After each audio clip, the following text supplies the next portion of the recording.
దేశవ్యాప్తంగా 100కి 49% ప్రజలు వ్యవసాయ రంగం మీద ఆధారపడ్డారు. 47 ప్రాంతం భారతదేశానికి స్వతంత్రం వచ్చినప్పుడు 100కి 80% వ్యవసాయ రంగంగా రైతులు గాని, రైతు కూలీలకు గాని జీవించేవాళ్ళు.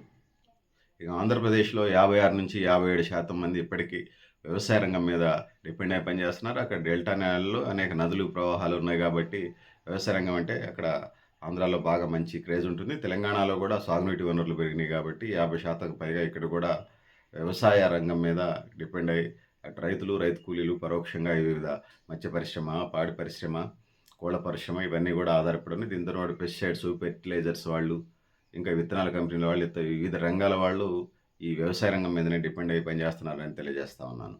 ఒకవైపు పత్తి, మిర్చి, మొక్కజొన్న, వరి, చెరకు వీటితోని పాటుగా చిరుధాన్యాలు ఏదైతుందో రాగులు, జొన్నలు, సజ్జలు, కొర్రలు, సామాలు, ఎండుకొర్రలు వీటిని కూడా స్ట్రెంథెన్ చేసేయాల్సిన పరిస్థితి ఉంది. వీటిని కూడా విస్తరించి పంటలుగా చేయాల్సిన పరిస్థితి ఉంది. రెండో వైపు ఏదైతుందో వాణిజ్య పంటలైనటువంటి పండ్ల పరిశ్రమ మామిడి, జామ, అదేవిధంగా యాపిలు అంటే పండే ప్రాంతాలు దేశవ్యాప్తంగా చెప్పుకొస్తున్నాను.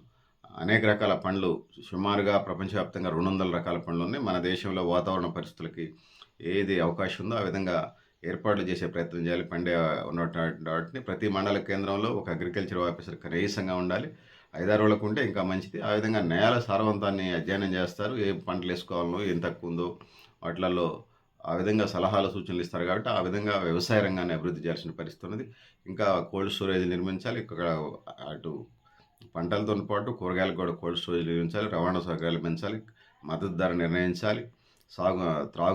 సాగునీరునికి సంబంధించి వ్యవసాయ రంగానికి వచ్చినప్పుడు పెద్ద ప్రాజెక్టులు కట్టాలి. మధ్య తరహా, చిన్న తరహా ప్రాజెక్టులు, చెక్ డ్యాములు, బోర్వెల్స్, బావులు, ఉచిత కరెంటు, ఆ విధంగా రైతుకు సంబంధించి అన్ని సౌకర్యాలు కల్పించాల్సినటువంటి అవసరం ఉందని తెలియజేస్తా ఉన్నాను. సో దాంతోని పాటుగా పంటకు గిట్టుబాటు ధర కల్పించాలి. కల్తీ లేనటువంటి విత్తనాలు, బ్లాక్ మార్కెటింగ్ లేకుండా ఆ విధంగా ఇది చేయాల్సిన పరిస్థితి ఉన్నది. సో ప్రభుత్వం కొన్ని నిర్ణయాలు చేయటం వల్ల ఇప్పుడు మిర్చి మన దేశానికి సరిపడా కాకుండా విదేశాలకు ఎక్స్పోర్ట్ చేయగలిగితే మనం మిర్చి రేట్లు పెరుగుతాయి. లేకపోతే ఇంత అధపాతాళానికి పడి మామిడికాయలు కొన్ని దేశాల్లో పండవు.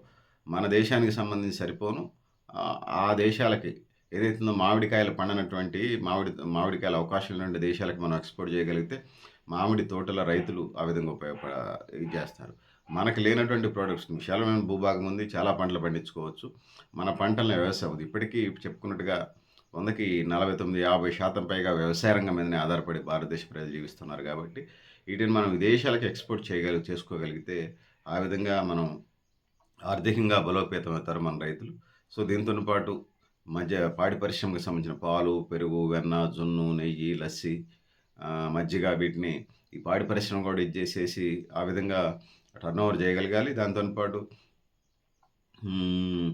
నిమ్మ తోటలు, కొబ్బరి బొండాల రైతులను కూడా ఇట్లా అనేక రకాల విభాగాల రైతుల్ని బలోపేతం చేయడం ద్వారా స్వదేశీ ఉద్యమం ఒకటి తీసుకురాలి. దాంతో పాటు అవకాశం ఉంటాట ఈ ప్రపంచంలో ఇదైన తర్వాత, ప్రపంచం ఒక కుగ్రామం అయిన తర్వాత అనేక దేశాలకి ఆన్లైన్ ద్వారా సప్లై చేసుకునే అవకాశం ఉన్నది. ఆ విధంగా మనం ముందుకు పోవాల్సిన అవసరం ఉందని తెలియజేస్తా ఉన్నాను.